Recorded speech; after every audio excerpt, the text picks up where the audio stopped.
Hey everybody, welcome to another video in the Getting to Know Your Chromebook series. In this video, we're going to be talking about browsing the internet or visiting websites, and you are going to do this on your Chromebook through a tool called Google Chrome. And so when you first boot up your Chromebook and get logged in, you will see a basic screen like this. And at the bottom, you will see the Google Chrome logo. And that is a circle with sort of a blue center and then green, red, and yellow around the outside. And when you click that icon, it will take you to a page that looks like this. And this is just a basic Google search page or a new tab in Google Chrome. And where most people start when they're browsing the internet is up across the top in what Google calls the Omni bar, or what we most often call the address bar. And you can do a couple of things in this address bar. You can either search up a term. Maybe I'm interested in the San Diego Zoo. I don't know their address, their web address, but I can just type in some terms that I want to search up here.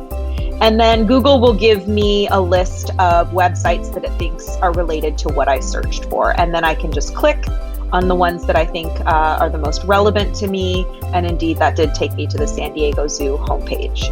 Another thing you can do in your address bar, if you know the website of a specific site you want to visit, if you know the address, you can just type it in. For example, if I want to visit the GUHSD Tech homepage, I know that that's tech.guhsd.net, so I can type that in and it'll take me straight there. And that's how you get started using just a basic search function using the address bar. Something else that you'll be doing a lot in Google Chrome is visiting sites that you go to frequently. And there are a couple of different places that you can get to all of the tools that you're going to use most often. So I'm going to show you three of those tools right now. The first is on the left-hand side, and it's called Apps, but we sometimes call it the waffle or the grid. It has all of these colorful little boxes, and it will always be to the left-hand side of your toolbar or bookmarks bar. When I click on Apps, some of the tools that I use most commonly, for example, Zoom, YouTube, Google Drive, they will be here for me to access quickly. Just a couple of clicks, go to the colorful waffle called Apps, and then there are those tools for you right there. So that's one shortcut. There's another shortcut right next door to that, and it's a gray folder. It's probably labeled GUHSD, and this is a folder of tools that our department, the technology department at Grossmont Union High School District, manages for you. So this is going to have shortcuts to things that you're going to use pretty frequently, things like Schoology, Infinite Campus, where you'll check your grades. All of that will be listed in this gray folder right next door to the apps icon. So those are two quick shortcuts. Another thing that you may notice is that I also have this really nice bookmarks bar. And this is something that you can customize based on what you search for most on the internet. So these two are sort of controlled for you, Apps and GUHSD folder, but you have control over this bookmarks bar, which lives right below the address bar. And here, if you go to a website really frequently, let's say you're doing a project and you're visiting the San Diego Zoo website frequently, every website has next to it on the left-hand side a tiny little lock right on the left of the address bar. If I'm doing a project and I'm visiting this website pretty frequently, what I can do is click on the lock, hold down and drag down at the same time, and you'll notice I get this black spacer line that I can kind of move around. And whenever that black space bar or space line is where I want it to be, I can let go, and you'll notice it puts a little link to that website right there in my toolbar. And then no matter where my browsing takes me, whether I'm opening up some other tabs, some other tools, you'll notice that that stays put right there for me so that I can always get right back to the San Diego Zoo website. If you find that you love storing things in the bookmarks bar, you might want to be able to edit it and customize it a little bit. So something that's kind of neat is that once you add something to your toolbar, your bookmarks bar, you can right click on it and you can choose edit. And this will allow you to change the text. You'll notice there's a lot of text associated with the San Diego Zoo website. I might just want it to say zoo. And you'll notice once I changed that text, now my toolbar just says zoo. And it's a little bit shorter. It doesn't take up as much room on my bookmarks bar. And so that's kind of nice. If you get to the point where you know that this green Z is for the zoo and you don't even want any text, you can follow those same steps. Right click, choose edit, and then just delete the text from the top box and choose save. And now you'll notice even the word zoo disappeared. I just have that green Z icon and it lives right there. It doesn't take up very much space. And so if you like to have lots of things on your bookmarks bar, that can be a time saver. You will notice that some things have similar logos. For example, if you have multiple Google Docs that you're using frequently and you've stored them in your bookmarks bar, by clicking the tiny lock and dragging down to the bookmarks bar, you'll notice that they have very similar icons or identical icons.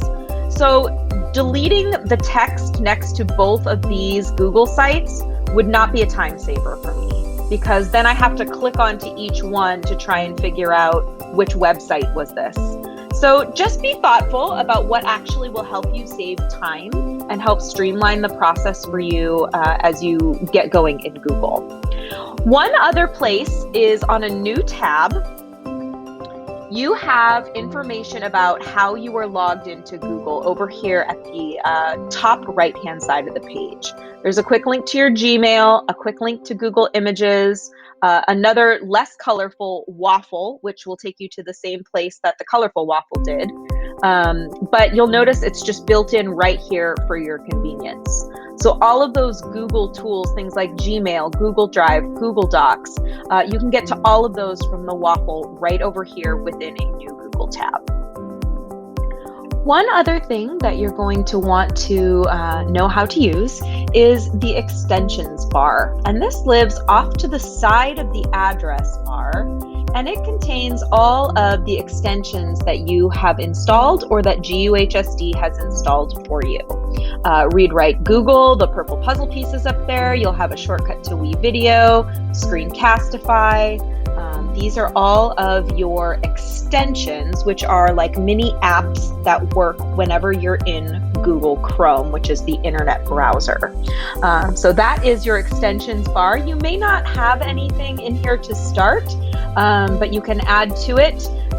Please know that Grossmont Union High School District does monitor the applications that you can use or the extensions that you can use. And so you'll be using ones that your teachers recommend or that are what are called whitelisted or allowed by the district. So those live off to the side. So you've kind of got a really nice lay of the land of Google Chrome. You know how to use the Omnibar or search bar. You know how to use the colorful apps waffle and the gray GUHSD bookmarks folder. So what I'm going to do now is show you how to create your own folder for managing tabs and links in Google Chrome. So way over here, I have some space in my toolbar, and I'm just going to right-click somewhere in my bookmarks bar, and I'm going to choose Add Folder. And maybe I have a particular class or project that I'm working on. Maybe I'm doing some research for a project, and I'm going to name this folder Research and click Save. Now you notice that it didn't really show up here on my bookmarks bar, the one that I called Research. That's because my bookmarks bar is pretty full. So there are two tiny arrows all the way to the right-hand side of the bookmarks bar. If you click those, you'll see any overflow tabs or links or folders that you've created that would go in your bookmarks bar. So don't forget, sometimes students say, I know I made a bookmark for that, I can't find it. Sometimes the stuff that you're missing is living in the double arrows all the way off to the side. And there will be as you keep adding, there'll be even more that pops up there. So now that you have a research folder, you can start adding things, whether it's Google Docs or websites, to that research folder. So for example, if I wanted to add the San Diego Zoo website to my research folder, I would open up the site, and then remember we use that little tiny lock to the left-hand side of the address. we grab it, and this time I'm going to drag it all the way over till I get to the double arrows, the research folder, and I'm going to let it go. Now, the next time I go to my research folder, I'll notice that the link that I saved is there for me. And if you keep adding, you can add as many links and Google Docs and Google Slides and presentations to a folder as you want. They'll just keep growing in a nice long list right here for you. Okay, well, you've learned a ton about Google Chrome and about browsing the internet. Don't forget that you can use multiple tabs and that you can really make good use of this bookmarks bar by customizing it, adding things that you use frequently. And then one last bit of advice is that if you have lots of tabs open all the time, especially in multiple windows and 30 tabs and 20 tabs, it's going to start to slow your computer down and slow down your internet time because websites and things will be sort of buffering or streaming in the background. So it's always a good idea to take a quick minute at the end of the day, close out any tabs that you no longer need so that they're not taking up battery and bandwidth from your internet, and then only leave open the ones that you know you're still going to need before shutting your computer for the evening. Okay, everybody, that should be a great quick tutorial or quick intro to Google Chrome for you. We look forward to you getting started with your internet browsing adventures.